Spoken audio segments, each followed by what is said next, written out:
Baik, Assalamualaikum warahmatullahi wabarakatuh, Pak Asrul. Waalaikumsalam warahmatullahi wabarakatuh. Bagaimana kabarnya hari ini? Alhamdulillah Pak Said. Iya. Jadi Pak Asrul akan melakukan praktek coaching ya terhadap Ibu Nafizatur Rahmi. Jadi sebelum praktek coaching dilaksanakan, kompetensi coaching apa yang ingin Pak Asrul kembangkan pada praktek yang akan Pak Asrul kerjakan? Baik, terima kasih Pak Said. Jadi dalam percakapan ini kompetensi yang ingin saya kembangkan khususnya yaitu sebagai pendengar yang aktif atas permasalahan yang dihadapi oleh Ibu Nafizatur Rahmi ya selaku kursinya Pak Said. Berarti kompetensi mendengarkan aktif ya. Kemudian kompetensi apa yang ingin diobservasi secara spesifik? Kompetensi observasi yang ingin dilihat yaitu rencana aksi yang akan dilakukan oleh kursi itu sendiri ya. Rencana aksi kedepannya untuk mengatasi atas permasalahan yang dihadapi oleh kursi itu sendiri. Untuk indikator ketercapaiannya apa Pak? Yaitu dengan tercapainya suatu solusi atas permasalahan yang dihadapi oleh kursi. Itu di sini yang bertindak sebagai kursi Ibu Nafizatur Rahmi Pak Said. Baik, kalau begitu Pak Asrul silakan dilanjutkan praktek coachingnya. Baik, terima kasih Pak Said. Silakan. Ya, Assalamualaikum Pak Asrul. Waalaikumsalam Bu. Ada apa ya Bu? Ini Pak Asrul. Pak Asrul lagi ada waktu? Oh enggak, berhubung sekarang lagi istirahat ya, lagi off ngajar, jadi lagi santai. Ada apa ya Bu? Iya Pak Asrul, jadi saya ingin menceritakan sedikit permasalahan saya nih Pak Asrul mengenai permasalahan-permasalahan yang ada di sekolah saya seperti itu Pak. Oh boleh, nggak apa-apa, saya sharing informasi, boleh berbagi pengalaman, boleh juga Bu. Nah, jadi kan Pak Asrul kan saya ngajar di SMK Pak Asrul. Kebetulan kita kan karena saya mau konsul sama Pak Asrul karena kita sama-sama kimia nih Pak Asrul ya. Oh iya, saya juga mengasuh bidang studi kimia. Betul Pak Asrul. Jadi kan pelajaran kimia kalau di SMK itu seperti anak-anak kurang berminat seperti itu Pak. Kemudian mereka lebih fokus kepada pelajaran produktif seperti itu. Oh jadi permasalahan Ibu anak-anak SMK dia kurang berminat terhadap bidang studi kimia, tapi lebih fokus, lebih senang belajar yang produktif, begitu Bu ya? Ya betul Pak Asrul. Namun dari percakapan ini apa yang hendak ingin Ibu capai, tujuan yang ingin Ibu capai dari percakapan ini, harapan Ibu ke depannya? Iya Pak Asrul, jadi melalui coaching ini saya berharap mendapatkan ide-ide baru nanti ketika ini kan udah di akhir semester Pak Asrul ya. Jadi untuk semester depan saya maunya ada perubahan seperti itu, ada perubahan, ada ide-ide baru yang saya dapatkan untuk anak-anak SMK tersebut. Oh berarti semacam ide baru atas permasalahan Ibu ya Ibu. Jadi agar anak-anak lebih tertarik ke kimia gitu Bu ya. Adakah Bu hambatan yang Ibu hadapi untuk saat ini? Tantangan ataupun hambatan yang Ibu hadapi dalam proses pembelajaran saat ini? Ya untuk hambatannya itulah itu. Jadi kan di SMK saya itu Pak pelajaran kimia kurang diminati. Terus mereka lebih fokus kepada pembelajaran produktif seperti itu Pak. Jadi yang menjadi hambatan saya itu kurangnya minat mereka untuk belajar kimia, kurang semangat seperti itu Pak. Oh ya, semacam kurang motivasi atau minat belajar anak-anak terhadap kimia gitu ya. Itu hambatannya Bu ya. Adakah solusi sendiri dari Ibu atas hambatan ini? Kalau menurut saya Pak kan, kalau misalnya eh, kimia itu belajar kimia itu kita libatkan pelajaran produktif, sepertinya lebih semangat anak-anak ya untuk belajar seperti itu, Pak. Jadi dengan cara mengaitkan pelajaran kimia dengan pelajaran produktif ya, agar anak-anak lebih tertarik gitu ya. Iya, Pak. Kemudian adakah kekuatan ataupun potensi yang Ibu miliki untuk mengatasi hambatan ini ataupun mengatasi permasalahan ini? Potensi yang Ibu miliki. Iya, Pak, alhamdulillah. Jadi kan di SMK tempat saya mengajar itu kami memiliki guru produktif yang bisa berkolaborasi seperti itu, Pak, yang mau untuk berkolaborasi, yang mau untuk men-sharing ilmu. Saya diajak rasa kerjasama lah, Bu ya. Iya, betul, Pak. Jadi saya rasa dengan bekerja sama dengan guru produktif tersebut, saya lebih mudah gitu untuk mengaitkan pelajaran kimia dengan pelajaran produktif, Pak. Oh, berarti dengan kolaborasi dengan sama guru bidang studi ataupun dengan antar bidang studi yang lain ya, bisa menyelesaikan suatu permasalahan atau solusi yang Ibu dapatkan ya, Bu. Namun bagaimana rencana aksi Ibu atas permasalahan ini? Ya, rencana saya kan, Pak, sepertinya nanti ini kan kita udah mau masuk semester baru, Pak ya. Jadi yang pertama saya akan men-sharing dulu, saya minta pendapat dulu sama guru produktif, nanti apa-apa saja yang kaitannya pelajaran kimia dengan pelajaran produktif, kemudian akan saya rencanakan pada RPP, kemudian nanti akan saya laksanakan ketika pengajaran seperti itu, Pak. Kemudian untuk ketika sudah berjalan nanti di dalam kelas mungkin sesekali bisa berkolaborasi ya, Pak, seperti itu ya. Oh iya, berarti dengan cara mengimplementasikan dalam RPP dan pelaksanaannya dan bisa juga berkolaborasi dengan guru yang lain, begitu Bu ya, rencana ke depannya ya. Iya, rencana. Adakah gitu, Pak ya? Apakah ukuran keberhasilan dari Ibu atas permasalahan ini? Tadi indikator keberhasilan ke depannya.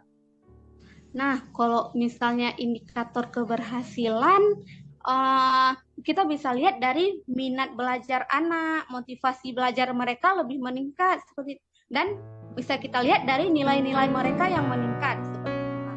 Oh, betul ya. Jadi dengan cara melihat hasil belajar, minat ataupun motivasi anak, berarti solusi sudah Ibu dapat ya atas permasalahannya ya, Bu, benar ya. Kemudian pertanyaan terakhir, apa komitmen Ibu terhadap rencana ini dan terhadap rencana aksi? Komitmen saya akan berkesinambungan seperti maksudnya saya akan laksanakan secara kontinu kegiatan-kegiatan seperti itu, Pak. Oh, dengan cara berkelanjutan ya, Bu. Siapa dan apa saja yang bisa membantu Ibu untuk menjaga komitmen ini, Bu? Jadi yang bisa membantu saya seperti yang tadi, Pak ya, yang pertama dulu guru produktif, kemudian siswa itu sendiri, kemudian teman-teman sejawat juga, Pak. Berarti yang berkomitmen siswanya sendiri, kemudian guru ya, rekan-rekan guru ya. Bagus, iya, Bu. Pak. Mungkin Ibu sudah dapat solusi atas permasalahan Ibu ya, yang tadi Ibu. Berarti dengan cara komunikasi ini Ibu sudah bisa mendapatkan solusi atas permasalahan Ibu. Iya. Iya, Pak. Itu Pak, terima kasih banyak nih Pak Asrul. Jadi saya merasa terbantu seperti itu ya. Jadi dengan sharing dengan Pak Asrul tanpa sadar sepertinya saya sudah plong seperti itu, Pak. Udah dapat solusi-solusi dan ide-ide baru yang bisa saya terapkan kepada anak-anak. Itulah, Bu, fungsinya kita saling berkolaborasi ya. Jika saya punya permasalahan juga saya akan sharing ke Ibu ya. Jadi harapan saya semoga sukses, Bu, atas rencana yang akan Ibu lakukan ke depannya. Ibu, terima kasih banyak. Ya, semoga kita bisa berjumpa lagi ke depannya.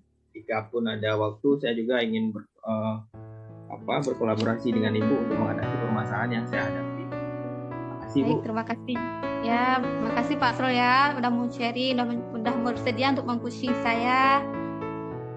Assalamualaikum. Waalaikumsalam, Bu. Baik, terima kasih Pak Asrul, Ibu Nafidatur Rahmi atas praktek coachingnya. Ini saya kembali ke Pak Asrul lah. Jadi Pak Asrul, kira-kira indikator apa saja yang sudah yang menjadi pencapaian pengembangan kompetensi yang diinginkan dari coaching tadi? Indikator yang tercapai, jadi di sini saya lihat Pusinya sendiri sudah menemukan solusi atas permasalahannya ya. Jadi dengan cara berkolaborasi dengan guru produktif, kemudian Ibu Nafiza juga bisa menemukan solusi yaitu dengan cara mengaitkan materi kimia dengan produktif sehingga dapat meningkatkan minat ataupun motivasi belajar anak. Berarti sudah ada rencana aksi dan tanggung jawabnya Pak ya? Ya. Jadi menurut hasil observasi saya tadi, untuk praktek coachingnya sudah berjalan sangat baik, di mana alur ceritanya mulai dari tujuan, identifikasi, rencana aksi sampai tanggung jawab juga sudah terstruktur kalimatnya dan pertanyaannya juga cukup berbobot, serta pertanyaannya juga sifatnya ringan, tidak membebankan, jadi mengalir seperti percakapan sehari-hari. Jadi kalau menurut saya percakapannya sudah sangat bagus lah untuk praktek coachingnya. Terima kasih Pak. Ya, untuk kedepannya Pak Asrul, kompetisi apa yang ingin dilakukan, yang ingin lebih dikembangkan lagi dari hasil praktek coaching tadi? Kedepannya potensi maksudnya pasti yang ingin dikembangkan ya, ke depannya. Yang ingin dikembangkan lagi. Ya rencana aksinya yang ingin saya perdalam lagi ya, rencana bagaimana cara menggali rencana aksi dari Kushi itu sendiri. Berarti menggali rencana aksi dari si Kushi ya yang ingin dikembangkan agar solusi bisa berjalan dengan efektif. Baik Pak Asrul, terima kasih atas waktunya. Assalamualaikum warahmatullahi wabarakatuh. Waalaikumsalam warahmatullahi wabarakatuh.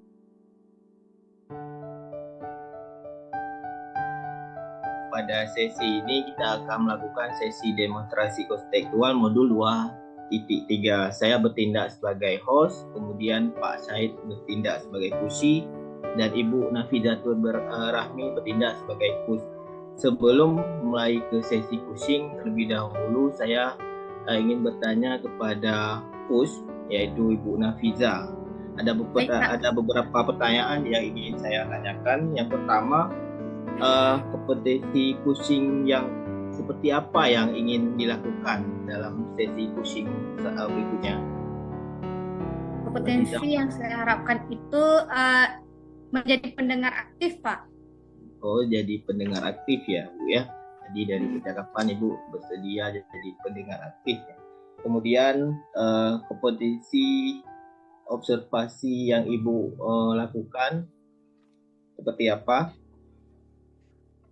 Ya Pak, kompetensi yang saya observasi itu pada rencana aksinya Pak. Untuk rencana aksi. Kemudian yang terakhir, jadi dari percakapan nanti, apa indikator dari ketercapaian tujuan? Ketercapaian tujuan itu pada saat ketercapaian solusi yang kita inginkan di sisi seperti itu. Oh baik, jadi ingin mengetahui solusi yang diberikan ya Bu. Baik, sekian dari saya. Kemudian saya serahkan kepada hostnya langsung memimpin sesi coachingnya. Silakan Bu Nafiza. Baik, terima kasih Pak Asrul. Baik, Assalamualaikum Bu Nafidatur Rahmi. Waalaikumsalam Pak Said. Lagi sibuk nggak ini Bu? Alhamdulillah ini lagi waktu senggang Pak, saya lagi istirahat. Ya gimana ya Pak Said?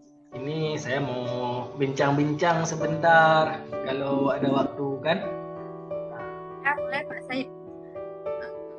Gimana Pak Said?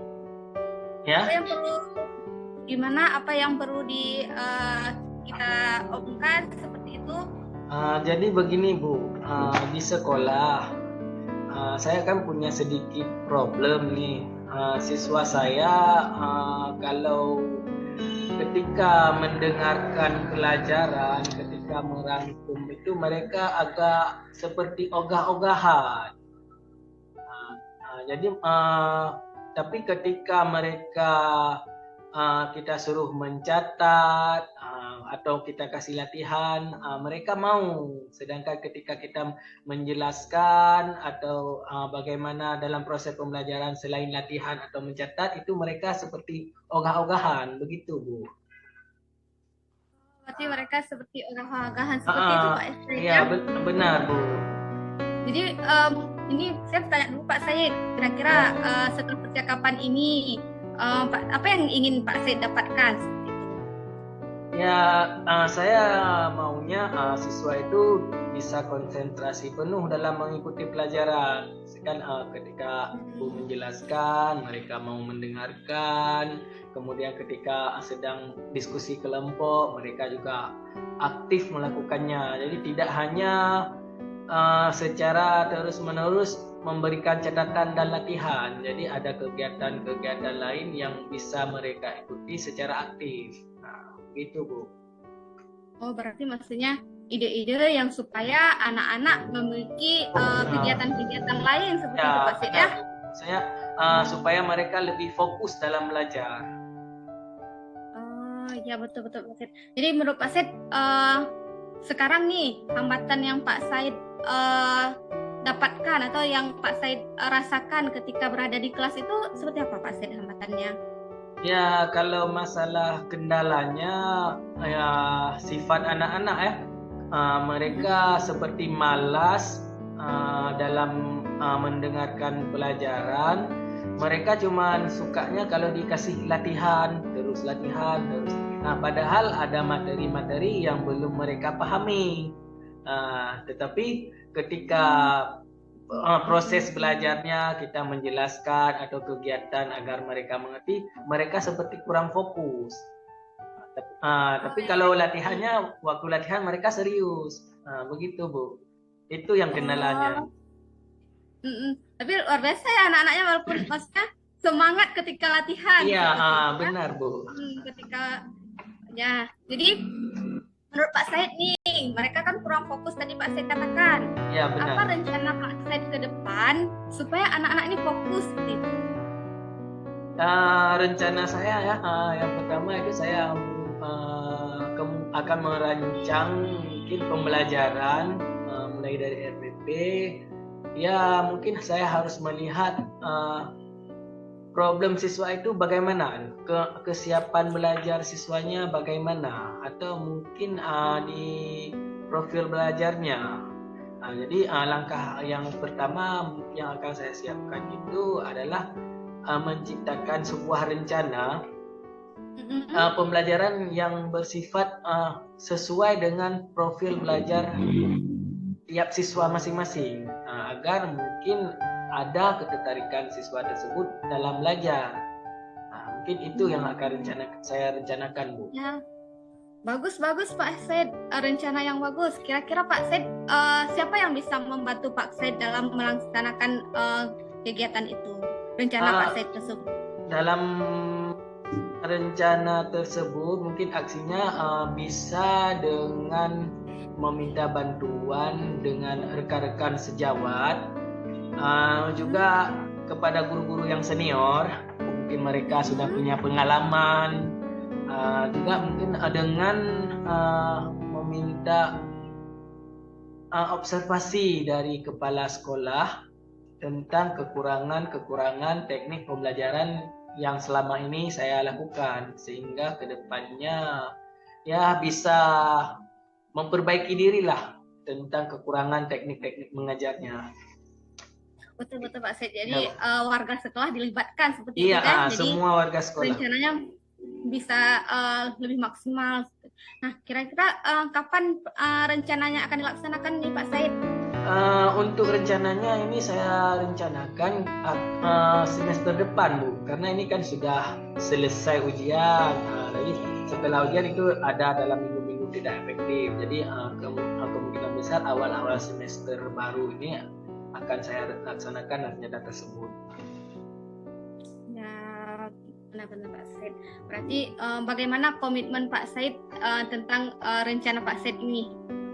Ya, saya berkomitmen untuk menerapkannya di setiap pembelajaran agar setiap pembelajarannya itu siswa lebih fokus dan tertarik di dalam belajar.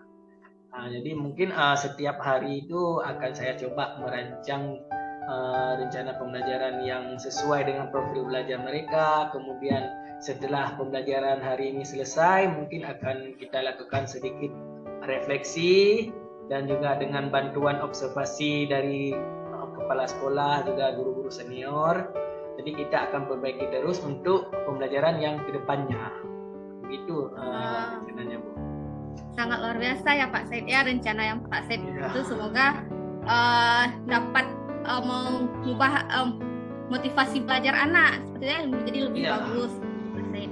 Nah, jadi kan kita ini sudah pertemuan yang pertama nih Pak Said. Jadi maksudnya kita coaching yang pertama. Kan saya mau lihat lah, mau dengar bagaimana hasil nanti yang sudah Pak Said lakukan.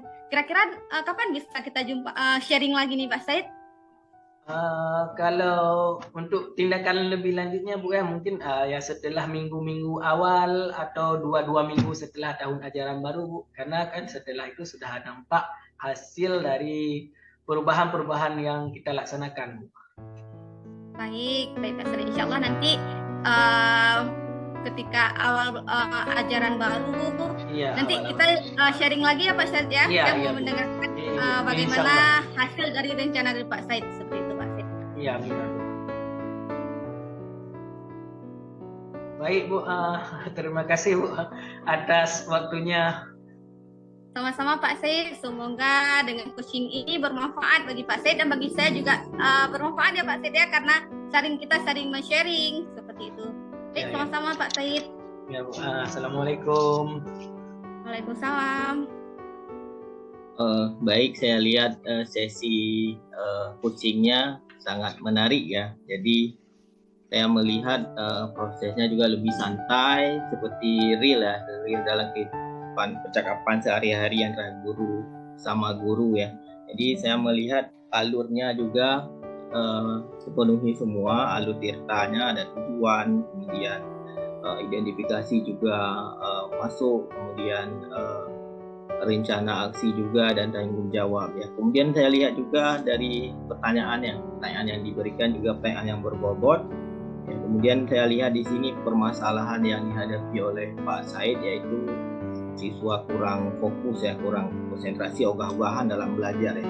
Di sini Pak Said sudah menemukan solusinya atas permasalahan sendiri. Cukup bagus Pak dari coachingnya. Namun di sini saya ada beberapa pertanyaan yang ingin saya ajukan kepada coach di sini Ibu Nafiza.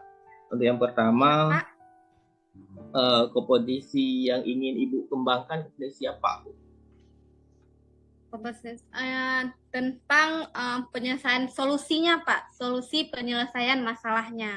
Oh, jadi ingin melihat potensi penyelesaian permasalahan dari Pak Said sendiri ya Bu. Kemudian satu lagi Bu, apa indikator pencapaian pengembangan yang ingin diinginkan? Ya Pak, ketercapaian indikator yang dikembangkan itu mendengar aktif Pak ya. Jadi mendengar aktif, kemudian solusi-solusi bisa berjalan dengan, ataupun rencana aksinya bisa berjalan dengan lancar seperti itu Pak. Baik Bu, sangat menarik untuk diskusi hari ini. Saya selaku host mengakhiri, terima kasih kepada Pak Said, Bu Nafiza Rahmi atas partisipasinya. Sekian dari saya. Assalamualaikum warahmatullahi wabarakatuh. Waalaikumsalam warahmatullahi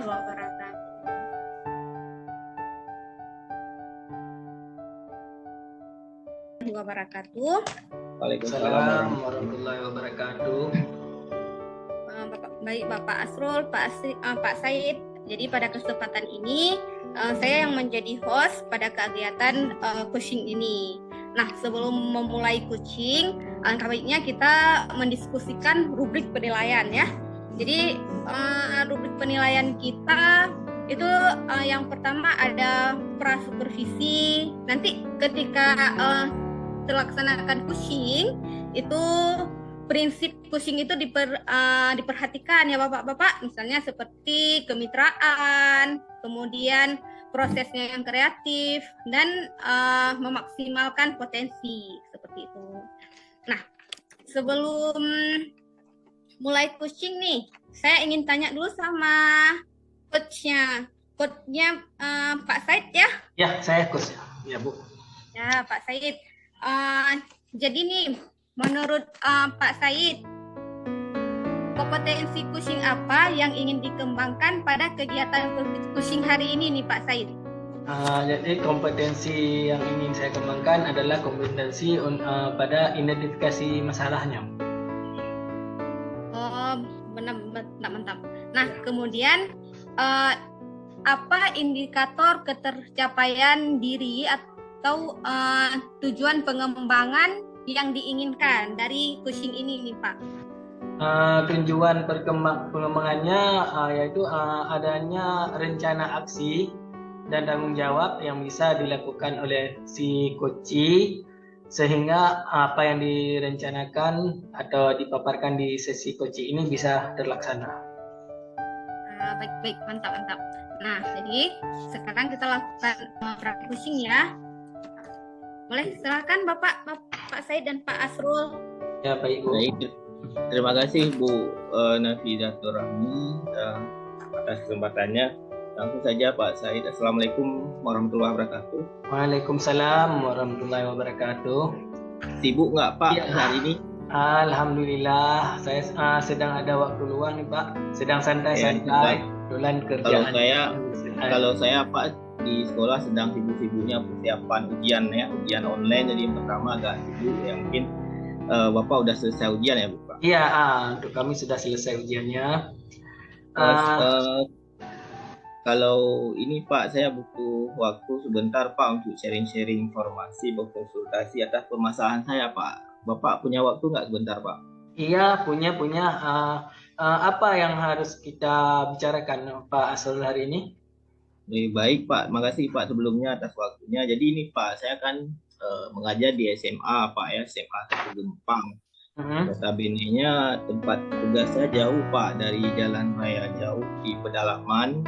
Jadi saya punya permasalahan keterbatasan media dan alat laboratorium. Jadi macam fasilitas sekolah kami agak terbatas karena kan jauh nih, khususnya di bidang laboratorium Pak. Jadi anak-anak kan kalau belajar teori terusan kan agak bosan ya. Artinya kita harus mengkolaborasikan pelajaran praktik dengan teori ya. Itu permasalahan yang saya hadapi itu saat ini Pak. Oh ya, berarti di sekolah Bapak itu karena pedalaman kurangnya sarana dan prasarana ya dalam pembelajaran. Jadi bahkan fokus bukan kurang Pak, ya? Bahkan nggak ada sama sekali. Tidak ada sama sekali ya. Jadi fokus kita sesi hari ini adalah untuk membahas tentang apa Pak? Tentang ini Pak, ketersediaan fasilitasnya. Ketersediaannya ya. Jadi ukuran keberhasilan sesi kita hari ini apa Pak?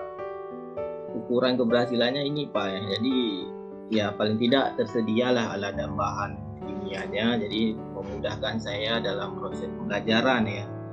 Jadi di sini saya hanya tersedia alat saja, untuk bahan kimianya tidak sama sekali ya. Alat pun kadang cuma pengadaan tahun-tahun 2000-an, 2005 masih punya lama lah jadi. Ya. Berarti kendalanya di alatnya ya. Berarti kekuatan apa saja yang Bapak punya atau maksudnya kelebihan-kelebihan Bapak yang bisa Bapak manfaatkan untuk mengatasi kekurangan-kekurangan tersebut? Ya tentu ini ya, karena melihat semangat dan motivasi anak untuk belajar praktik ini merupakan potensi atau kekuatan sebagai saya untuk lebih bersemangat lagi dalam hal mencapai kesediaan alat dan bahan ya. Kemudian dukungan dari rekan guru juga, kemudian dari kepala sekolah juga, itu merupakan kekuatan saya untuk terus berjuang agar tercapainya media ataupun alat pembelajaran seperti itu. Begitu ya dengan jadi karena kekurangan media ya untuk pembelajarannya, adakah solusi yang Bapak pikirkan untuk mengatasi kekurangan-kekurangan tersebut? Solusinya paling Pak, ini kan karena sistem modular ya, harus pengadaan pengusulan. Kalau menggunakan dana BOS mungkin hanya beberapa persen, jadi nggak terpenuhi karena kan jumlah siswa juga nggak banyak, jadi dana BOS-nya kecil. Jadi paling rencana saya ke depan mungkin dengan cara pengusulan ke pihak-pihak terkait, ke dinas, yang melalui koordinasi juga dengan kepala sekolah, kemudian wakil-wakil yang berkaitan, kemudian juga dengan komite sekolah, dengan membuat proposal permohonan di Dapodik ataupun dengan cara mencari aspirasi dari anggota dewan ya. Berarti dengan pengadaan ya. Kalau kita buat skala Pak dari angka 1 sampai 10, di skala berapa Bapak berada dalam usaha Bapak untuk mencapai tujuan pengadaan tersebut Pak? Berarti skala untuk usaha saya dalam pengadaan alat ini mungkin skalanya 7 Pak ya. 7. Jadi saya berjuangnya dari tahun sebelumnya, karena saya baru 4 tahun bertugas di Kupang. Dari tahun kedua saya sudah berjuang, cuma belum jebol ya. Jadi insya Allah mungkin ini ada progres positif dari kepala sekolah mungkin dalam pengadaan alat dan barang. Jadi dalam usaha Bapak untuk membuat pengadaan itu, apa prioritas yang Bapak utamakan? Ya, prioritasnya ya tentang lab ya, lab sarana lab seperti bahan-bahan kimia yang sering digunakan dalam praktikum sehari-hari kayak NaOH, HCl, kemudian HCl, H2SO4 itu ya. Tiap praktikum selalu digunakan bahan-bahannya, kemudian alat. Jadi itu yang saya utamakan dalam, terutama paling tidak itu harus tersedia lah di sekolah ya. Jangan sampai yang bahan yang sering digunakan tidak sama sekali ada, itu menyulitkan juga Pak ya. Iya benar. Berarti lebih prioritas utama itu tersedia ruang lab serta alat-alatnya Pak ya. Ya. Jadi dalam melaksanakan prioritas ini, strategi apa yang sudah Bapak lakukan untuk mencapai tujuan tersebut? Ya, strategi untuk mencapai ya seperti yang saya gambarkan tadi, pengusulan melalui dinas terkait dan sebagainya. Kemudian saya juga punya plan B ya Pak, maksudnya seandainya ini tidak tercapai, saya bisa dengan cara pemesanan online, karena kan bahan-bahan kimia itu tidak dijual bebas tidak tersedia di daerah di PD ini tidak dijual, di Banda Aceh pun mungkin kalau ada harus pemesanan juga. Jadi saya bisa menggunakan pengusulan pemesanan secara online di marketplace seperti Shopee, Lazada, Tokopedia dan sebagainya. Itu saya bisa mengusulkan itu. Kemudian dalam hal yang sudah berjalan selama ini, saya menggunakan alat praktikum secara sederhana Pak, yaitu dengan cara penggunaan bahan-bahan yang mudah ditemukan dalam kehidupan sehari-hari. Misalnya praktikum sel volta ya bisa saya gunakan jeruk nipis, kemudian dari uang logam, paku dan sebagainya. Itu bisa teratasi, tapi hal-hal itu tidak bisa teratasi. Berarti ada plan B-nya Pak ya, dengan pemesanan online juga memanfaatkan bahan-bahan yang mudah tersedia. Dari rancangan yang sudah Bapak buat ini, ukuran suksesnya seperti apa yang Bapak harapkan? Ya, ukuran suksesnya semua bahan yang saya butuhkan, terutama alat dan bahan lab, terpenuhi Pak. Ini memudah dan memperlancar saya selaku guru bidang studi kimia dalam hal proses pembelajaran PBM-nya Pak. Karena anak-anak di sini lebih cenderung kadang tiap hari Pak, ayo kita lakukan praktikum Pak kita masukkan lab, sama juga masuk lab nggak ada bahan kan sama. Ya, karena anak-anak memang lebih tertarik untuk praktek langsung Pak ya. Praktek langsung ya. Ya, berarti ada hambatan lah di dalam melaksanakan rencana tersebut. Ada hambatan dengan ketidaktersediaan bahan, kemudian ada cara-cara tertentu untuk mengatasi hambatan tersebut yang Bapak lakukan?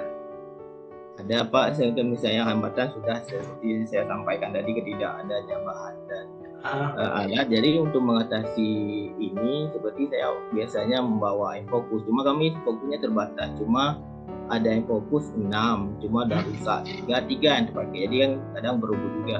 Jadi saya sering menggunakan media virtual, jadi dengan cara menciptakan video pembelajaran praktikum. Jadi paling tidak itu bisa mengatasi hambatan yang selama ini saya alami dengan cara video pembelajaran praktikum lah.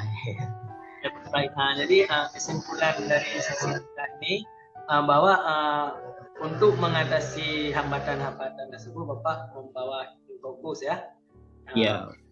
Jadi apakah Bapak sudah berkomitmen itu kapan akan Bapak jalankan aksi Bapak tersebut? Ya, saya berkomitmen Pak ya mengenai usaha yang rencana yang akan saya lakukan ini. Ya, saya sebelum barang ataupun bahan ini terpenuhi, saya akan terus berusaha, akan terus komitmennya. Kemudian nanti seandainya pun pengadaan barang ini sudah tersedia, kami juga mengajak rekan guru, murid, kepala sekolah, dan juga seluruh warga sekolah untuk menjaga fasilitas sekolah. Ya, jangan sampai kita sudah memiliki fasilitas tidak dijaga ataupun tidak saling merawat, sama saja ya. Sama saja. Iya juga ya Pak. Ya benar.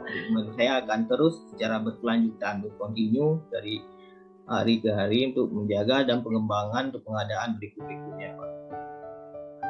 Jadi tadi Bapak menyampaikan bahwa ingin mengadakan pengadaan barang atau alat-alat praktek laboratorium. Nah, dalam menjalankan rancangan Bapak itu, siapa saja yang bisa membantu Bapak atau yang bisa Bapak bantu agar terlaksana yang seperti dirancangkan, Pak? Ya benar Pak, jadi tentu saya tidak bisa bekerja sendiri ya. Jadi yang bisa membantu saya menjaga komitmen ini, yang pertama atasan saya ya, kepala sekolah ya Pak, kemudian rekan sejawat, kemudian murid, kemudian juga pihak-pihak terkait seperti dinas pendidikan, capim ya, komite sekolah, warga sekitar juga Pak. Nah, itu ya turut ikut andil dalam menjaga komitmen kesediaan fasilitas sekolah Pak ya. Kapan kita akan menjalankan rencananya Pak? Ini kan sudah di akhir semester Pak ya. Sebenarnya sudah saya jalankan dah dari bulan-bulan lalu sudah saya jalankan ya. Cuma untuk program mungkin lebih ini lagi, lebih mendalam lagi mungkin di awal semester depan ya, bulan 1 mungkin Pak, saya akan lebih intens lagi dalam hal pengusulan rencana ini ya, melaksanakan rencana ini di bulan depan ya, tahun ajaran baru. Baik Pak Fajar, berarti setelah sesi ini mungkin ke depannya kita akan melakukan tindak lanjut dari sesi kita yang telah kita laksanakan hari ini. Kira-kira kapan rencana Bapak akan melakukan tindak lanjutnya Pak? Oh, kapan? Ini kan ada waktunya. Apa ada waktu kita santai jumpa, bisa lah kita jumpa lagi sharing-sharing informasi Pak. Oke, baik Pak Fajar. Pak Asrul lah. Pak Asrul. Terima kasih Pak atas waktunya.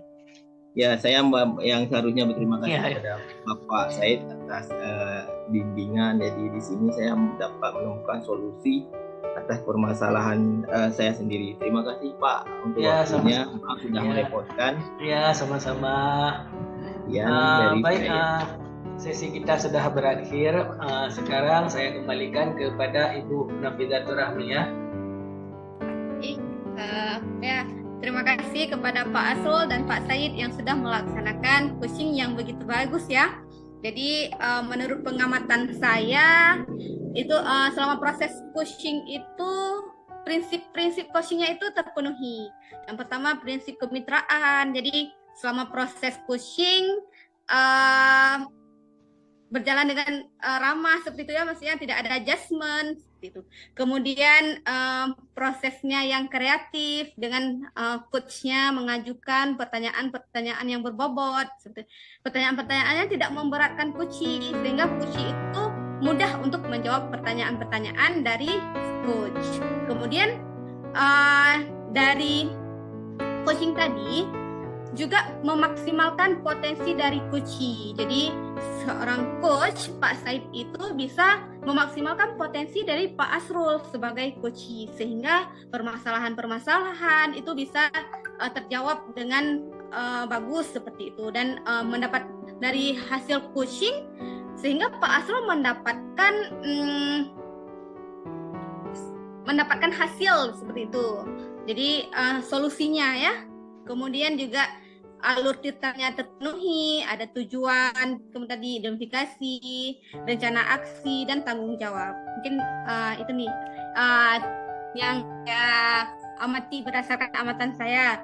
Nah, jadi sekarang nih Pak Asrul dan Pak Said. Jadi saya ingin bertanya kepada Pak Said, gitu ya.